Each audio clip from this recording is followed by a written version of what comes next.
प्रकाशित वाक्य के खुलासा कार्यक्रम में आपका हार्दिक स्वागत है।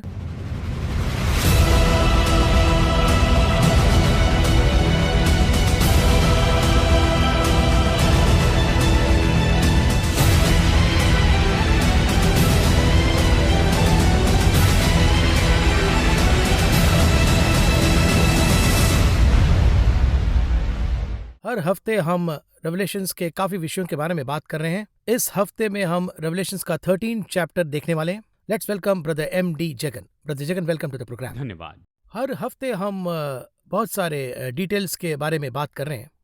रेवलेशन चैप्टर 13 में जाने से पहले, क्योंकि एक क्रिटिकल चैप्टर है, इसमें काफी डिटेल्स हैं, बहुत सारे सवाल भी है, लेकिन before we go to that exact Revelation chapter 13, Deuteronomy Old Testament में चैप्टर 29 वर्सेस 29, ये 29 जो है ये एक न भूलने वाला एक वर्सेस है। उसमें परमेश्वर उन्होंने जो खुलासा किया उसके बारे में वो कह रहे हैं। उस वचन को आप कैसे देख रहे हैं, यही सवाल है। ये कहता है गुप्त बातें हमारे परमेश्वर के वश में हैं, परंतु जो प्रकट की गई हैं वो सदा के लिए हमारे और हमारे वंश के वश में रहेगी, इसलिए कि इस व्यवस्था की सारी बातें पूरी हो। तो देखिए, इस किताब में सारा प्रकाशन है, यहाँ पर सब कुछ प्रकाशन है। परमेश्वर की योजना, इच्छा, सृष्टि, जब उसने सृष्टि की तो कोई भी नहीं था, और उसके बाद में मनुष्य आया और परमेश्वर ने मनुष्य पर प्रकट किया कि मैंने ऐसी सृष्टि की है, और फिर उसके बाद क्या करने वाले हैं इसका भी खुलासा करते हैं। उससे बात करते समय मैंने ये सब कुछ बनाया, ऐसे उससे कहते हैं। तो इस तरह से एक एक खुलासा करते जाते हैं, और पूरी बाइबल ही तो परमेश्वर का खुलासा है। इसके बाद भी परमेश्वर के पास बहुत से रहस्य हैं, और वो रहस्य तो केवल परमेश्वर अपने ही लोगों को बताते हैं। मैं सदोम को मिटाने जा रहा हूँ, ये एक रहस्य है। इसका प्रगटीकरण परमेश्वर ने अब्राहम को दिया था। परमेश्वर ने ऐसा क्यों किया, मुझे तो अब्राहम को बताना होगा, और अब्राहम की संतान को भी पता होना चाहिए। इसी तरह से ये है। तो परमेश्वर जो हमसे प्रेम करते हैं, हमें कहे बिना वो कुछ भी नहीं करते। जरूरत नहीं है राजा को सब कुछ प्रजा को बताने की जरूरत नहीं। उसका शासन जब होता है, वो राजा अपनी प्रजा से कितना प्रेम करने वाला है कि वो उन्हें समझाता है, बताता है, विवरण देता है। जब मैं प्रकाशित वाक्य को देखता हूँ, देखिए प्रकाशित वाक्य की ही बात नहीं कर रहा हूँ। जब इस किताब को पूरे नजरिए से देखते हैं तो ये कहना होगा परमेश्वर कितने अच्छे हैं, वो कितने प्रेम से भरे हैं। ये पूरी बाइबल तो इसी एक लाइन में है, परमेश्वर प्रेम है। इसका खुलासा देने के लिए ये किताब है। एक और एंगल से जिस हद तक हम क्लोज हैं उस हद तक की वो खुलासा करेंगे, ऐसा हम कह सकते हैं क्या? जी हाँ, देखिए इसके बारे में मैंने पहले भी बताया है। यीशु से दूर रहने वाले चेलों और गोद में सिर रखने वाले चेले में फर्क है। बहुत ही डीप है। जी हाँ, ये जो यूहन्ना है ये हमेशा सटकर बैठता था। प्रभु के जितने करीब होंगे उतना प्रकाशन पाएंगे। इसका मतलब ये नहीं कि दूसरों पर खुलासा नहीं करेंगे। जब आप किसी को दूरी से बुलाते हैं, वो आवाज कहाँ तक पहुंचती है इसकी एक जगह होती है। अगर वो उससे बाहर है तो उन तक नहीं पहुंचेगी। जब आप उस जगह पर आएंगे तभी उसकी आवाज सुन पाएंगे। देखिए, परमेश्वर की आवाज यानी सुनने की दूरी पर आप रहेंगे, पर जितने करीब होंगे उतना अच्छे से सुन पाएंगे। ये ऐसा ही है। जो लोग मसीह को समझते थे उन्हीं के द्वारा ये लिखा गया है और ये हमें दिया गया है। मैं एक बात के बारे में हमेशा सोचता हूँ, यानी छिपी हुई चीजों का रहस्य मुझे बताया गया। और भी कुछ छिपी हुई चीजें हैं, उससे तो मुझे परमेश्वर के पास जाकर खुद ही लेना होगा। यानी पढ़ने वाले सभी लोगों को यहाँ पर ये जिम्मेदारी दी गई है। तो ये ऐसी किताब है। हम रेवलेशन चैप्टर 13 के अंदर जा रहे हैं। अब ये रेवलेशन चैप्टर 13 का मतलब है ये बहुत ही यूनिक चैप्टर है। तो ताकि हम तैयार रहें इस चैप्टर के अंदर जाने से पहले, किन चीजों को मौलिक रूप से हम रहकर इसे पढ़ना है? ये जो अध्याय है ये पूरी तरह से आने वाले साम्राज्य के बारे में है। देखिए, हम सबके मन में एक विचार आता है। वो क्या है? ये तो 2000 साल पुरानी पुस्तक है, बाइबल। उस समय का इतिहास इसमें है, उस समय की जीवन शैली इसमें है। फ्यूचरिस्टिक जैसा कुछ नहीं, ऐसा नहीं है। इसमें तो भविष्यवाणी दी गई है और केवल एक दो ऐसी कुछ चीजें हो रही है, ऐसा सोचते हैं। यानी इस भूमि पर आखिरी साम्राज्य आने तक उन सारे साम्राज्य के बारे में यहाँ बताया है। इसका मतलब यानी परमेश्वर की जो इच्छा है उसके अनुसार काम करने वाले साम्राज्य सब इसमें हैं। बहुत से लोग पूछते हैं क्या यह अमेरिका है या इंग्लैंड है, इस तरह से पूछते हैं। हर एक देश के बारे में कहीं ना कहीं किसी अध्याय में बताया गया है। रशिया के बारे में, अमेरिका के बारे में, इंग्लैंड के बारे में, या यूं कहूँगा कि यूरोपियन यूनियन के बारे में है, इराक के बारे में है, इसराइल के बारे में है, इजिप्ट के बारे में है, कौन से देश के बारे में, चीन के बारे में भी है, सभी देश के बारे में है। बस हमें इसे ढूंढ कर पढ़ना होगा। तो देखिए, ये जो 13वां अध्याय है, हमारे कल में जो था, जो है और जो आने वाला है, उस साम्राज्य के बारे में बताया है। वो साम्राज्य क्या करेगा वो यहाँ बताया। साथ ही हमारा जो संदेश होता है उसका भी आधार अध्याय 13 पर होता है। ऐसा ही है, बेस जैसा ये लग रहा है। बेस होता है। तो इस 13वें अध्याय के समय काल के पहले, अभी और बाद में इन तीनों को हम देख सकते सकेंगे। हैं। और लाइव में अभी इस समय ये हो रहा है। तो वो साम्राज्य आएगा ऐसे ये कहती है, और वो आ चुका है। एक साम्राज्य आएगा ऐसे इसमें बताया है। फिर वो साम्राज्य आए, उस साम्राज्य में क्या होगा वो भी इसमें है। इसके आधार पर 13वां अध्याय है। अर्थात इसे और एक क्रिटिकल एंगल से देखा जाए तो देखिए, आज मेरा जो आर्थिक स्थिति है उसके लिए मेरी परिस्थिति ही बहुत ही डिफिकल्ट है। ऐसी एक दुनिया में हम आज जी रहे हैं, तो मुझे फ्यूचर के बारे में क्यों जानना है? इस तरह पूछने वालों के लिए ये 13 चैप्टर मुख्य क्यों है? आज की स्थिति इतनी बुरी क्यों है, इसका कारण भी इसी में बताया गया है। क्यों इतनी बुरी स्थिति है? यानी जब अदन की वाटिका में सब कुछ मनुष्य को दिया गया, सब कुछ उसके हाथ में किया गया, तब कैसे था? उन्होंने अच्छा ही बनाया सब कुछ अच्छा था, लेकिन दुनिया ऐसी परिस्थिति में कैसे पहुंच गई ये इसमें दिया है। ये यहाँ बताया गया। और दुनिया में आगे क्या होने वाला है वो भी बताया है।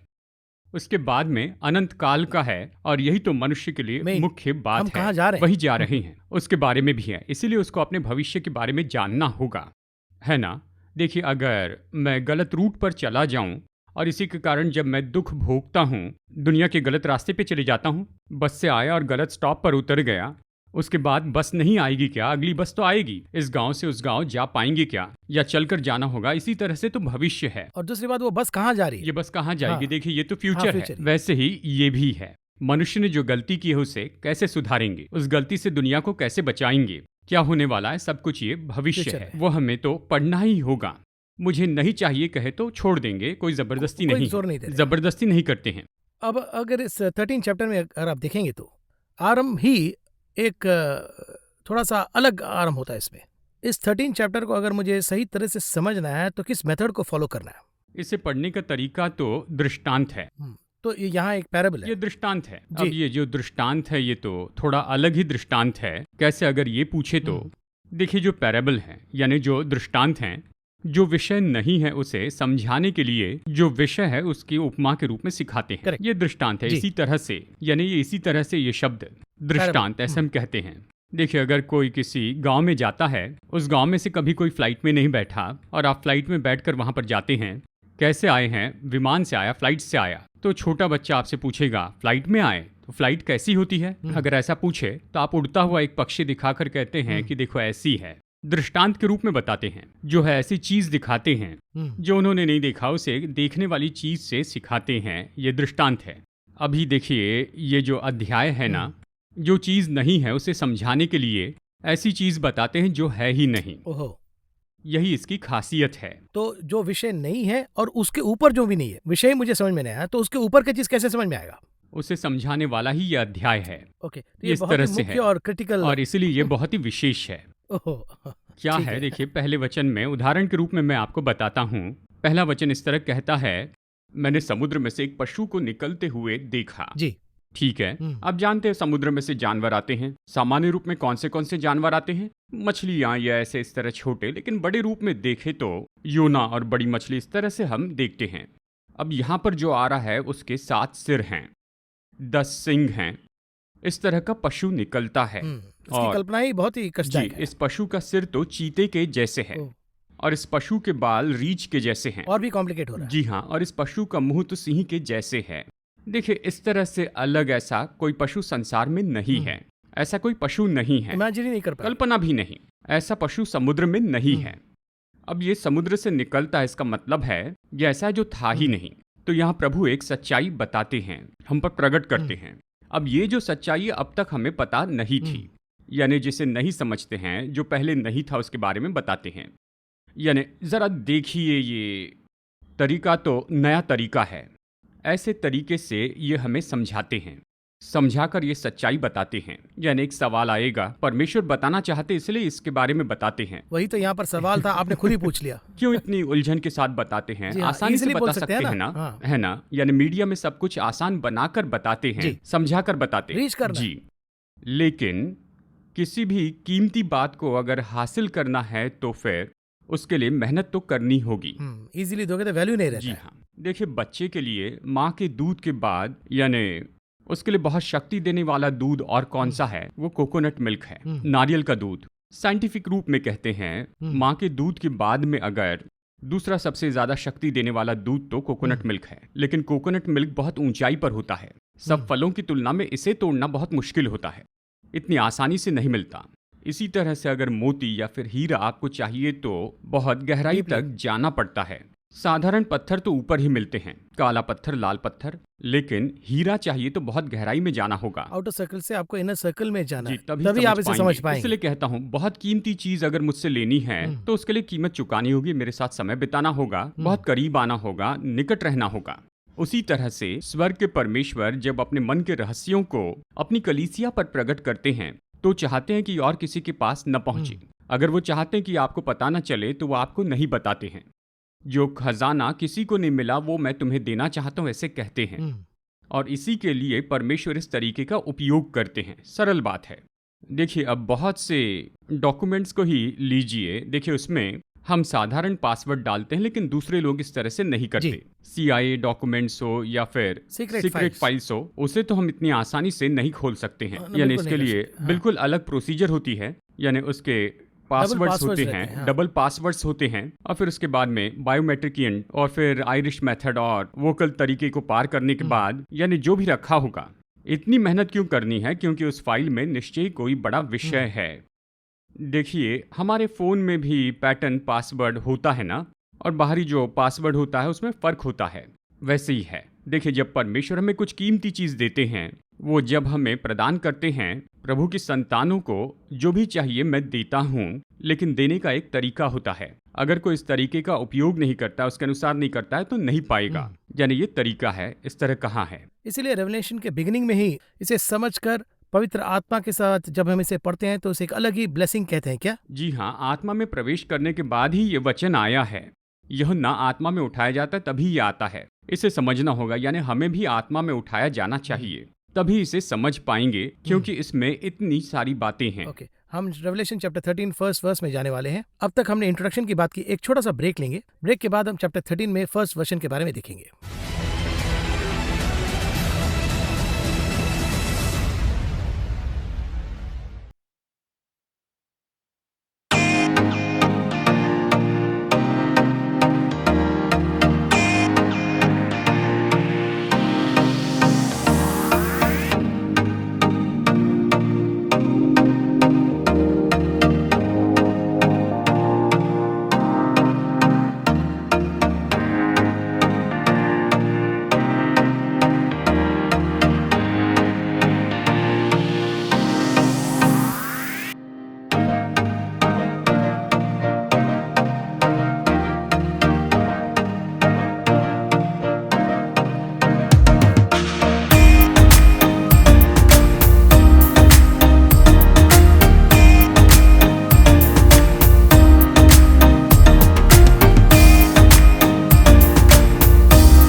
रेवलेशन चैप्टर 13 में आरंभ में ही एक बीस्ट ऐसा लिखा है।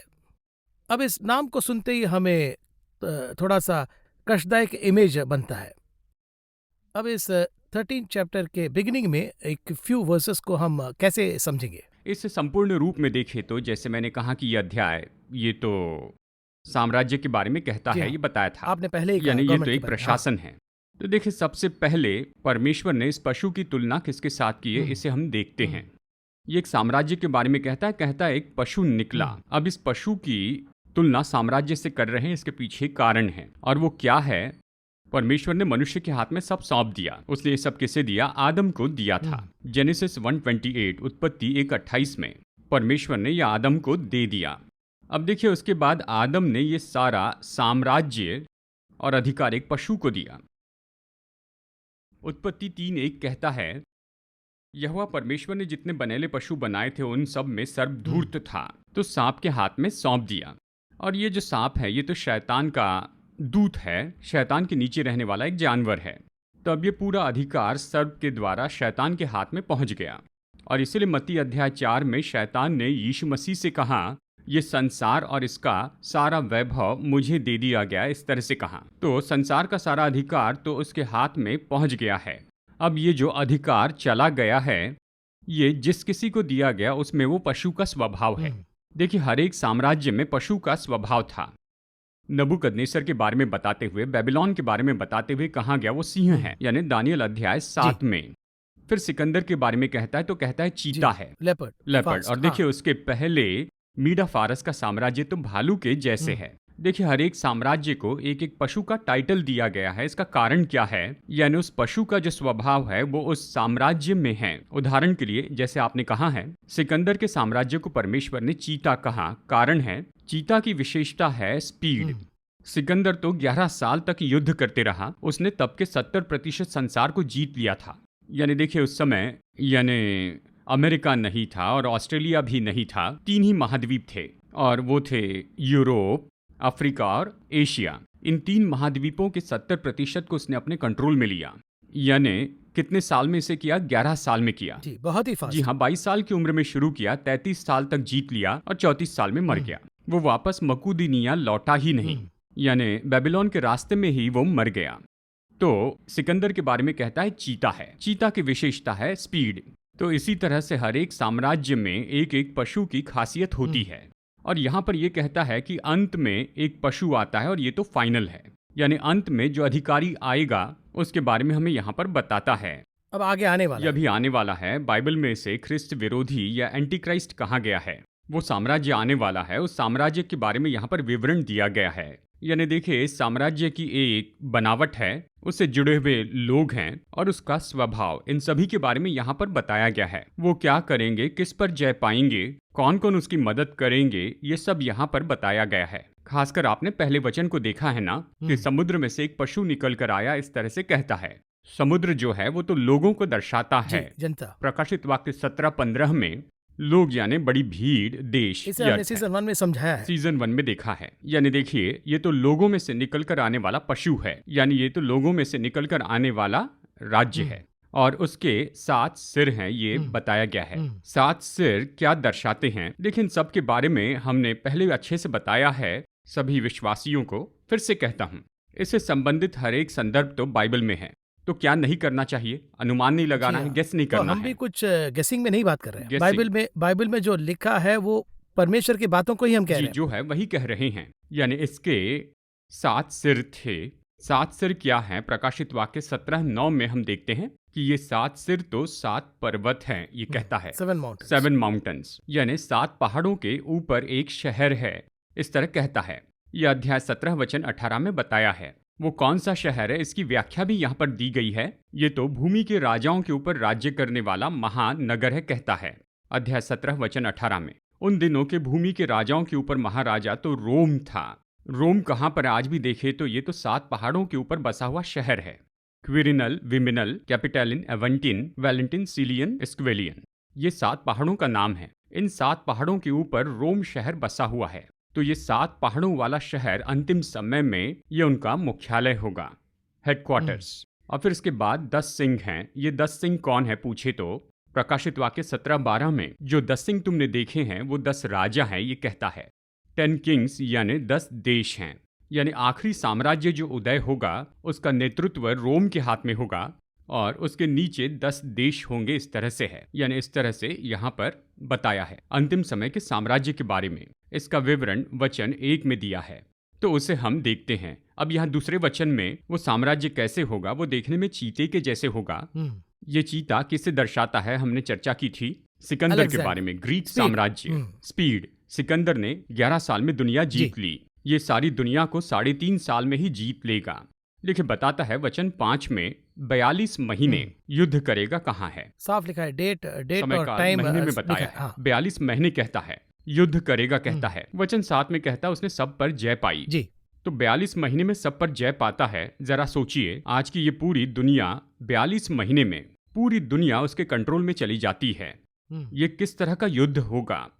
अल्बर्ट आइंस्टाइन ने कहा, तीसरे विश्व युद्ध के बारे में क्या सोचते हो दूसरे विश्व युद्ध के बाद? तो उन्होंने कहा तीसरे विश्व युद्ध के बारे में पता नहीं, पर जानता हूं चौथे विश्व युद्ध में लोग लाठियां लेकर एक दूसरे से लड़ेंगे।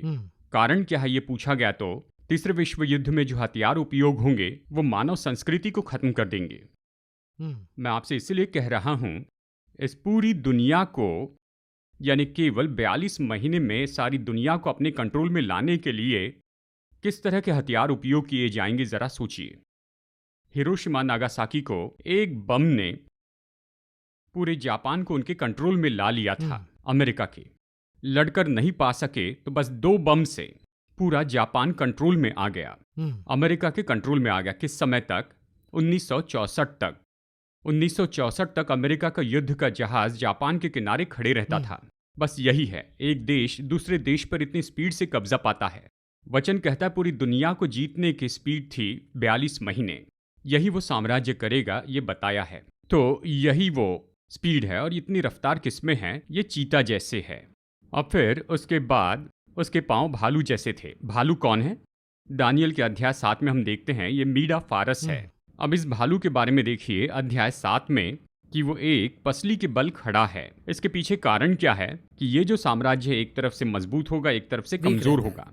इसका मतलब ये गठबंधन होते समय में ही इसमें एक तो बहुत मजबूत है और दूसरा भाग कमजोर है। यानी कुछ तो सेना के मामले में बलवान होते हैं तो कुछ कमजोर होते हैं। तो कोई आर्थिक रूप में बलवान होते हैं तो कोई आर्थिक रूप में कमजोर। इसी तरह से आने वाला जो गठबंधन है 10 राजा और 10 शहर, कुछ मजबूत है तो कुछ कमजोर हैं।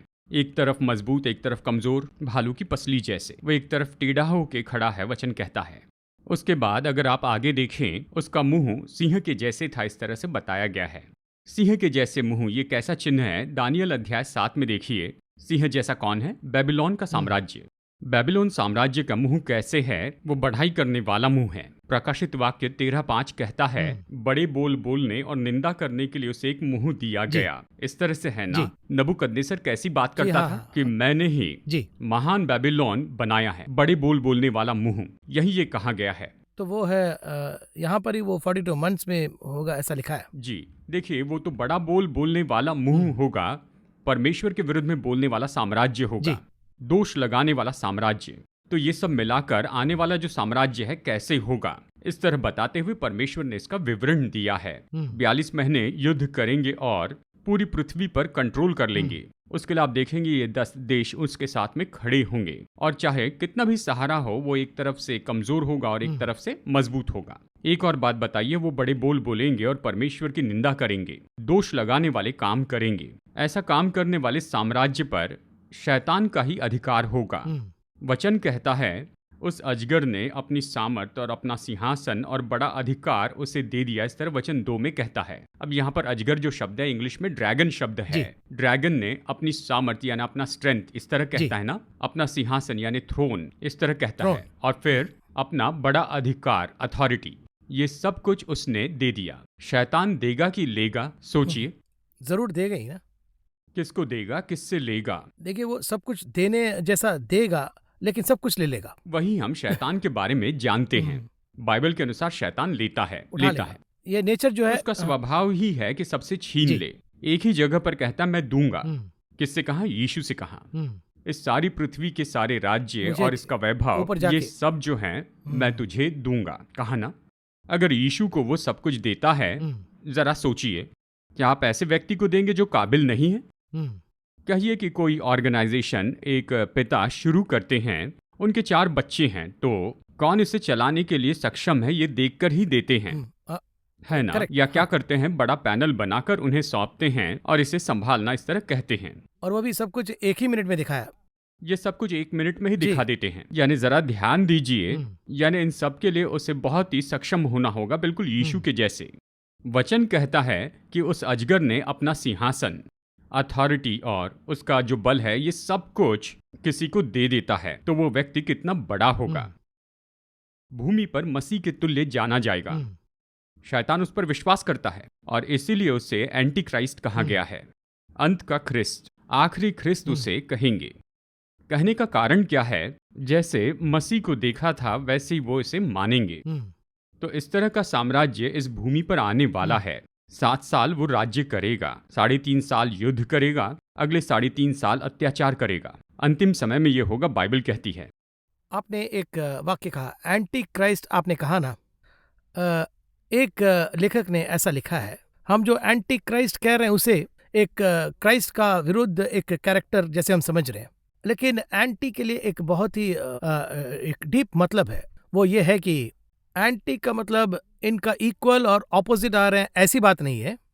इनको रिप्लेस करने की मकसद रखना, मतलब जो उस कैरेक्टर को ही रिप्लेस करके ये वहाँ पर बैठना, वही तो है कि एंटी का मीनिंग। एंटी क्राइस्ट का जो ये सोच है वो बहुत ही अलग है। हम जो आमतौर पर सोचते हैं कि ये परमेश्वर के विरुद्ध है, पर ये ऐसा नहीं है। He wants to take the role of.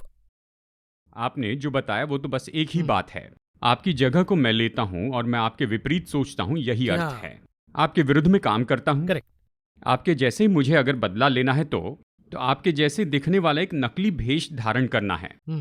मैं अश्विन के जैसे बनकर बैठता हूँ, अश्विन के बदले आकर बैठता हूँ, अश्विन के जैसे ही, तो मैं ढोंगी हो गया ना। करेक्ट। इस अश्विन के खिलाफ हूँ, ये इसका अर्थ है। कोई अच्छा आदमी इस तरह जाकर नहीं बैठता है, तो ये तो ख्रिस्त का विरोधी है। ख्रिस्त के बदले वो आना चाहता है, यही तो वो बात है। एक ही है, हाँ, यानी ये तो एडिशनल मीनिंग है। तो यहाँ पर आने वाले उस साम्राज्य के बारे में बताया है। यहाँ परमेश्वर ने उसकी बनावट के बारे में बताया है। तो अभी तक हमने रेवलेशन चैप्टर 13 में 1 to 5 वर्सेस तक हमने देखे हैं। क्योंकि टाइम शॉर्ट है, हम अगले एपिसोड में 6th वर्स को इसके आगे देखेंगे। लेकिन इस 1 to 5 में खासकर जो मेन टेकअवेज है, अगर समराइज करेंगे तो अच्छा होगा। तो देखिए, अभी हमने जो चर्चा की है, जो चिन्ह देखे हैं, कैसा कोई साम्राज्य आया, ये हमें देखना होगा। ये मुख्य है। परमेश्वर ने पहले ही कहा है, जो खुलासा किया गया है हमारे लिए है, जो छिपा है परमेश्वर का है, वो हमें बताते हैं, है ना। जी, हो सकता है कि लोगों से ये अब तक छिपा हुआ है, लेकिन अभी खुलासा नहीं हुआ। परमेश्वर ने प्रकट किया। प्रभु हम पर और हमारे बच्चों पर ये प्रकट करते हैं। अब ये खुलासा होने के बाद में इस विषय के आधार पर बाइबल में दिए हुए जो चिन्ह हैं, क्या हम उसे बाहर देख पा रहे हैं, ये देखना है। इसलिए परमेश्वर ने ये दिए हैं। यीशु मसीह आएंगे, कुंवारी के द्वारा जन्म लेंगे, ऐसे यशायाह में कहा गया। ये चिन्ह कि कुंवारी मरियम के द्वारा यीशु का जन्म हुआ, लोग उसे देखेंगे, ये पूरा हुआ, लेकिन लोग समझ नहीं पाए, कैच कर पाएंगे नहीं, तो कुछ भी नहीं रहेगा, कुछ नहीं होगा। यहाँ पर इतने विषयों पर बताया गया है। इसके संबंध में 10 देशों के बारे में, ये एक संगठन होगा, एक साम्राज्य उदय होगा। इस तरह लोग जब उम्मीद करते हैं तो फिर हम जानते हैं एक साम्राज्य आएगा। ये बाइबल में बताई हुई बात है, और वो यही तो है। अंत में यीशु आएंगे, यही होगा। इसीलिए बात है। जब आप ये बात कहते हैं तो हेरोद को देखेंगे तो आप रिकॉर्ड्स लेके आ रहे हैं, तब वो कंपेयर करके देख रहे हैं कि ये सब हो रहा है। हेरोद को जो क्यूरियोसिटी है वो यहूदी जनता को नहीं है, ऐसा कहना ठीक रहेगा क्या? हेरोद से ये कौन कहता है? वो तो दूर से आए हुए ज्योतिषियों ने कहा, और वो लोग तो यहूदी नहीं थे। यानी अन्य जातियों ने जाना पर यहूदियों ने नहीं जाना, जी, है ना। लेकिन बाद में यहूदी लोग आंसू बहाते हैं, से वचन कहता है। तो इस विषय के बारे में जब कोई व्यक्ति बोलता है, इसे देखता है, तो ये बड़ा विषय वही है। तो कह रहा हूं, चेक करके वेरीफाई चेक करने करके वो पर करेक्ट प्रूव भी हो रहा है ना। होता है। वैसे ही अभी दिया गया है। इसी तरह से एक एक विषय को देखना होगा, तब ये साबित होगा। बहुत से विषयों की मैंने बात की, और इस चैप्टर को जब हम देखते हैं और सुनते हैं तो रेवलेशन चैप्टर 13 में और भी बहुत सारे खजाने हैं, ऐसा प्रूव हो रहा है। अगले एपिसोड में हम और डिटेल से बाकी के वर्सेस को देखेंगे। इस कार्यक्रम में आने के लिए बहुत बहुत धन्यवाद। We will see you again in another interesting program of decoding the book of